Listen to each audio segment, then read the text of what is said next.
Hello and welcome to GaulCast, the very first, and as far as I know, only podcast for Gaulish Polytheists. I am so excited, so happy to finally get this done. Only a handful of you know just how frustrating and how long it's taken me to finally get this going, to try to get this done. I have lost count of the attempts, the recording issues, tech issues, plans falling through, just has gone wrong, and I think I finally got it figured out.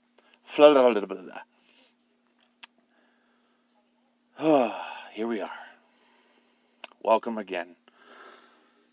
I decided to start this podcast because while there are a lot of podcasts for the pagan and polytheist communities, there really was nothing for Gaulish. And I'll get into what Gaulish Polytheism is in a little bit, and I will address it a lot as GaulPol to make it a lot easier for me so I'm not stumbling over my words as much. I hope you're all having a good day, good weekend. I am recording this Sunday, the 11th. And the date is somewhat important as well, as we will get into as we go on with the show. This show is going to definitely have guests later on, so it's not just you guys listening to me ramble and rant. No one wants to hear that. My fiance has heard me rant and ramble about hours and hours and hours of pro wrestling trivia. She doesn't need that. That poor thing. She has the patience of a saint. I'm not going to do that to you guys, so I will try to have guests on in the future to keep me on track, keep things entertaining, keep things educational. And while this is meant for Gaulish Polytheists, it's for anyone. It's for anyone who's curious about it. Anyone who just wants to learn, because we are going to cover Gaulish history. We are going to cover modern Gaulish practices. We're going to cover tribal traditions, just everything associated to the continental Celtic beliefs. Now, I'm going to try to keep it PG as much as I can. I am a Marine Corps veteran, so I am very fluent in vulgarity. English is more or less a second language in that aspect, but I'm going to do my best to keep it as clean as possible. So if you hear little pauses here and there, it's me trying not to drop an F-bomb or two. So the schedule for this episode, which is probably not going to be as long as I would like it to be, but just to like I said, hopefully the shows in the future will be longer. I'm going to try to aim for an hour, but we'll see. We'll see what happens. I'm going to keep this very fluid. I have a structure in my head of how I want this to go, but it's going to evolve over time, be very organic. I'm not going to be too rigid, because that's just, I feel that's going to kind of pigeonhole me creatively. And I just think that, what I'm doing now may be all right for now, but changes will probably be need to be made in the future, especially as I get feedback from people who listen, and hopefully it is an entertaining, educational show for everyone. So I guess the next big thing is to introduce who I am. My name is Artocatos Taranicnos. I will be your Helvetian host for this show. It'll just be me for now. Aside from the guests, maybe in the future I'll have a co-host to do this with me. But for now, it's just little old me. I'm a Gaulish druid. Not a whole lot of us, but I consider myself a druid because most of my work involves reconstructing and rebuilding and trying to revitalize the practices, the traditions of the Helvetii tribe of Gaul. And there's definitely going to be a Helvetii episode in the future. Not right now, soon, very, very soon. But not only that, I have a WordPress where I write blogs on my reconstruction, my take on not only the Helvetii tribe, but just the other ancient Celtic people, and not just Celtic, but the Germanic and the Ratian people of Switzerland. That's been something I was called to pretty early on, and I've been a Gaulish Polytheist for well over a year now. From that, a big thing I do is I like to craft. I like to specifically wood carving is something that I seem to have a knack for and a passion for. I try to work with a little bit of metal. I've made a couple rings, some necklaces. That's a little harder to get a hold of for me. Someday I would love to have a forge where I can learn some blacksmithing. But you know what? All good things in time. But if anyone would like to go on my Instagram, my Facebook, I post a lot of the stuff I make there. Not only the physical items that I make, like my idols and jewelry, but I have pieces of artwork that I have on there as well that I've made via PixArt, which is a photo editing app, and a few things I've hand drawn, and that's something I'm getting back into as well. Probably my biggest passion, something that I will put other projects on hold for, is things for the Gaulish community. Well, not just the Gaulish community, but just the pagan and polytheist community in general, which is why I took it upon myself to get this podcast going. No one else was doing it, and not to shame anyone or cast shade on anyone, but it just, life happens. People have lives. I have 5 kids and I have a fiance.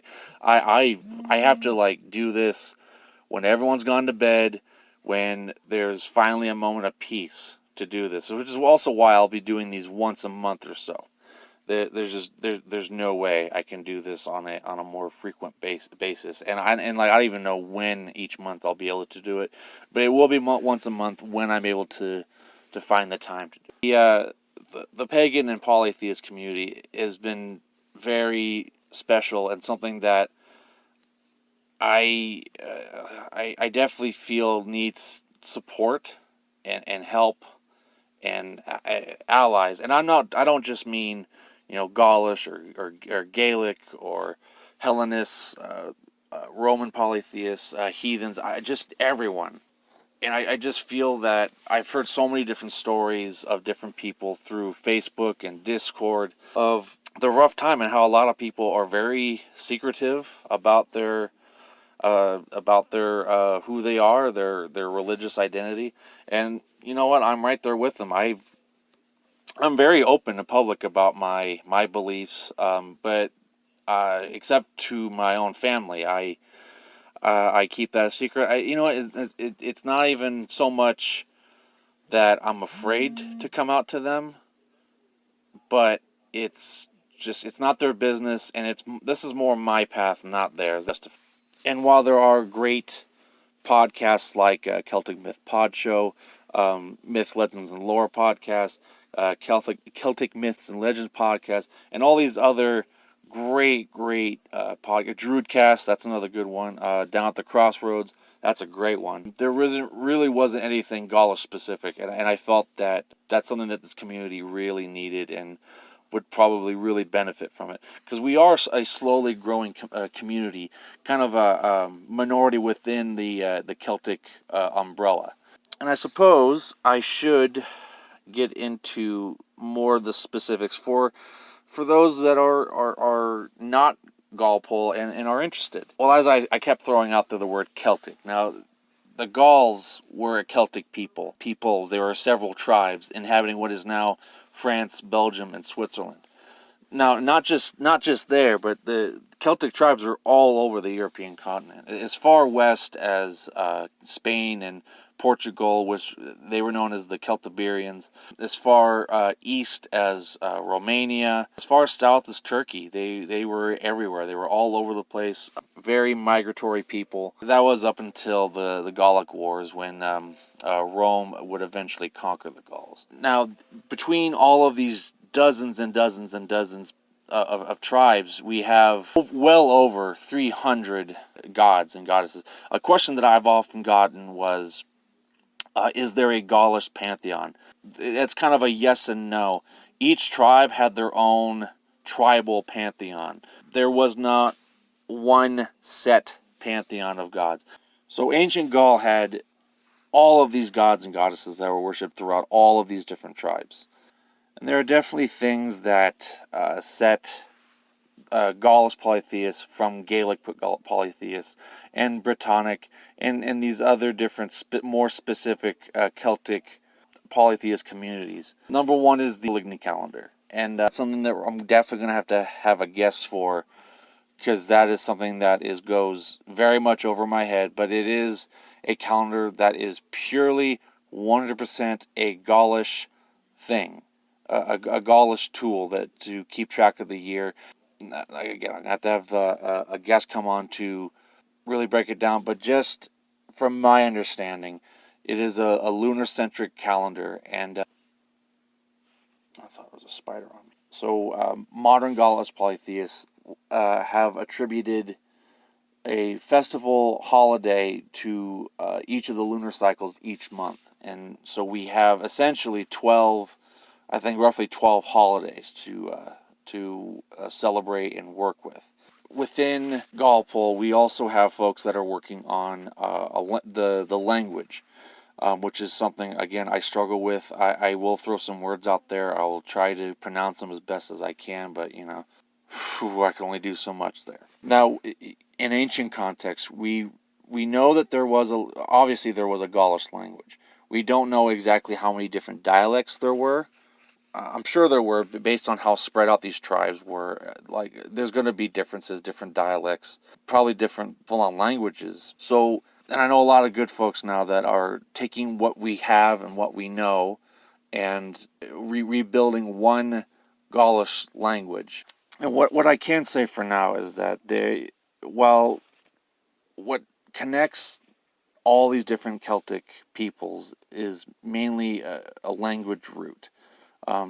Art, weaponry, there are definitely some similarities, but these different tribes between Ireland, Scotland, Wales, France, Switzerland, Belgium, there are still vast differences. So back to holidays real quick. I'm going to try to create these podcasts around the different holidays each month. For this month, we have a very somber, very solemn, very serious holiday known as Catu or Catu Alesia. This is the Battle of Alesia. Now, on the Gregorian calendar, it's October 3rd. I was trying to get this out on that day. Unfortunately, like I said, the technical issues prevented me from being able to get this out at that time. There was a very lovely Gallic conference that day. It was a big Zoom presentation. Wonderful stuff. It was the second annual one. The one last year was just awesome too. To have this one on October 3rd was very cool, very special, and hence why I wanted to do this podcast around the same time, or at least within the month of October. For those who don't know, the Battle of Alesia, the Siege of Alesia, as it probably should be, more known as, because there really wasn't much of a battle, was the last confrontation between the Gaulish tribes, led by Vercingetorix, and I'm sure there's other ways to pronounce that, and Julius Caesar and the Roman army. The Gaulish people were never a united people. You'll see a lot of tribal alliances. Typically, 4 tribes will come together to form kind of a confederation, like the Helvetii, to get back on the Helvetii train. The other tribes did it as well, and that's not just a Gaulish or Celtic thing. That's something that we kind of see across different cultures. I've heard about it in Native American tribes. I've heard about it with African tribes. It's interesting how typically the number you see is 4. By the Battle of Alesia, Vercingetorix was able to unite quite a few tribes, and just was just too little too late, unfortunately. When the Gaulish people gathered at Alesia to try to get try to get their numbers together, the Romans cut off various reinforcements and built a wall, I think 2 walls around the city, and they starved out the people until Vercingetorix surrendered and gave himself up as a hostage to try to secure the safety of his people. Unfortunately, that is not what happened. He was taken into slavery, and people within Alesia were massacred. We don't know exactly what holiday was during this month. Catu Alesia is very much a reconstructed holiday, and it's very apropos because it's meant to honor this horrible moment that ended Gaulish resistance to the incoming Roman armies. And like I said, I wanted to get this podcast going around this time first off, as a statement. While Caesar was trying to defeat Gaul once and for all, and eventually destroy their culture, slowly assimilate the people, subjugate them for generations, and there were various Gaulish resistances that rose up in revolts, but historically, that is when Gaulish independence ended, was with Alesia. But I feel that 2,000 plus years later, the fact that I'm here doing a podcast for the Gaulish Polytheist community of today, it shows that Caesar did ultimately fail. That his attempt, everything he tried to do, and while he may have succeeded at the time, was ultimately a failure. Through Facebook and Discord and the various online groups, Gaulish Polytheism is slowly thriving. It is growing and rebuilding, reconstructing. Now, it may not be exactly the same as it was then, but the fact that there are people trying and bringing it back in a modern sense, and it's very heartwarming to see. And now that I have this podcast going, we have a voice again. And I think that is very monumental. And I'm not trying to have any kind of delusions of grandeur. This is just a podcast after all.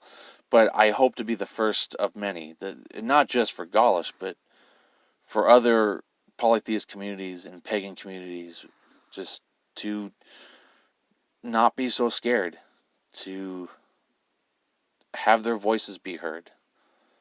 Because I think that's what everyone needs, especially nowadays. So in honor of Catu Alesia, which is definitely a time to honor the ancestors, the warriors that were killed, and the civilians that were slaughtered, this first podcast, is definitely my offering to them. And I'd like to definitely have a moment of silence for those that fell that day.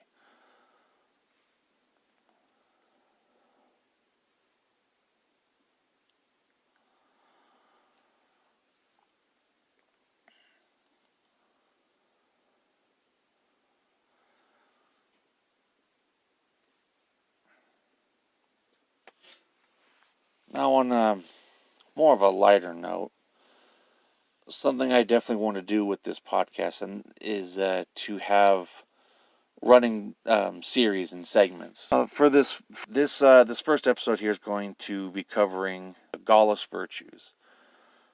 Now, because we don't have any kind of dogma or commandments per se, we do have the virtues which are based on the ancient Celts to help teach us and guide us as individuals and as people, and how we treat one another and how we should conduct ourselves. So the first virtue, and this is something that is very resonant to me personally, is the virtue of Galâ. Now, Galâ is bravery and courage. In the ancient times, as the scholar Kim McCone has stated, that Galâ also means rage, ferocity in battle, which is very synonymous with Norse berserkers. Now, I don't know if they were as ferocious to where they can't even differentiate between friend and foe, but it was a key component to the warband, which was paramount to Gaulish tribes. You would have these group of young men who would go out and achieve fame, renown, glory, and honor, and wealth and gold by going out and just battling other tribes. Now, we obviously can't have war bands nowadays. People kind of get arrested for things like that. But the virtue still is very much a cornerstone of the Gaulish Polytheism. Now, while a warrior in the warband would have been endowed with Galâ to help him on the battlefield, Ptolemy, who was a general of Alexander the Great, has a quote saying that the Gauls feared nothing except for the sky falling down on them. While there are no more warbands, as I stated, the concept of bravery in the face of danger, obstacle, trials, still very much true. To have the courage, the bravery, to stand up to something that you may not be able to defeat, but you have to because it's the right thing to do. That's still very much what we do. It doesn't have to be big things like going to a Black Lives Matter protest and facing down the police, which is definitely an act of bravery, but just standing up for the right reasons. Standing up to maybe a boss or a friend or a family member in the face of consequences, whatever they are, but knowing that you have to do it because it's the right thing to do. That's definitely Galâ in a modern sense. As I said before, I'm a United States Marine veteran, and something that was instilled into us and when we were training was honor, courage, and commitment. And it's not something that's easy.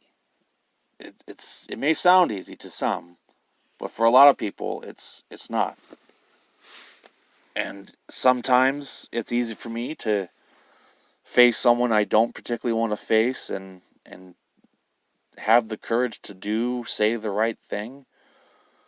Whether or not, I don't know how it's going to end up, but it needs to happen, whatever the case may be. And that's having Galâ, and it's definitely not easy to do. And it's something that I practice with even today. And I got in the Marine Corps back in 2008. It's not a virtue that you have to be in the military for. You have to be a physical fighter for. It's just it's a mentality, just a mindset to face an enemy and to face them with absolute courage, with just completely setting fear aside to do what was right. And that's why I feel that Galâ is definitely a paramount virtue, because it does assist other virtues such as integrity, hospitality, in a way of looking at it, and even in some cases piety. Galâ is a very important virtue, not only for the ancients, but for modern Gaulish Polytheists.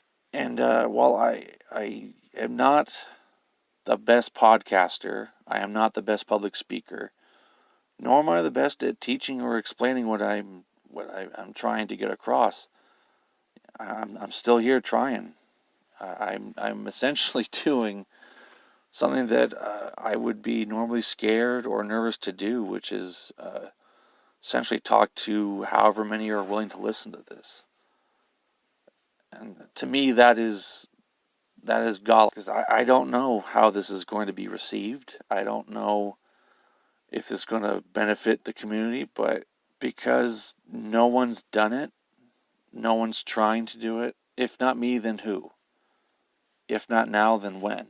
And I will get better at this over time, but all it takes is just a little bit of Galâ. Well, like I said, I don't think the show is as long as I would like it to be, as I'm staring at the recording clock going, and who knows how much I'm going to have to edit out for me pausing and trying to gather my thoughts and my words. At times I kind of stumbled and went on a rant that probably shouldn't be in the podcast. This is definitely going to be a shorter show, but you know what? This is meant to kind of be an intro into kind of everything.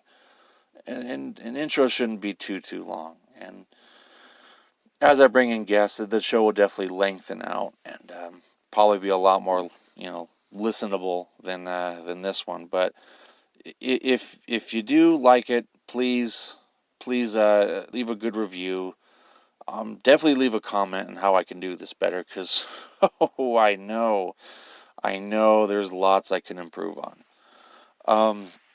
Like I said, this show is definitely going to be very fluid and organic, and will definitely change over time, and that's fine. And I'm definitely looking forward to that. I definitely want to see it get into the groove it's meant to be in. Until then, the music you heard in the beginning and going to hear here in a second is by Ûailogenos. He's got an album on Bandcamp. I highly recommend everyone go to check it out, buy it. He does great stuff. He is eventually going to make some personal theme music for this show. For now, I'm using his song Ûailogenos, also known as Celebration, as kind of the temporary theme here. Again, that is Ûailogenos at .bandcamp.com. Anyway, definitely go and support that guy. He does a lot of good stuff. For any other information on Gaulish Polytheism that you want to look up, go to GaulishPolytheism.com. It's kind of a hub site for everything Gaulish, from the various blogs, including mine. Until next time, thank you for listening. I promise this will get better over time. Thanks again for listening, and I'll see you next time.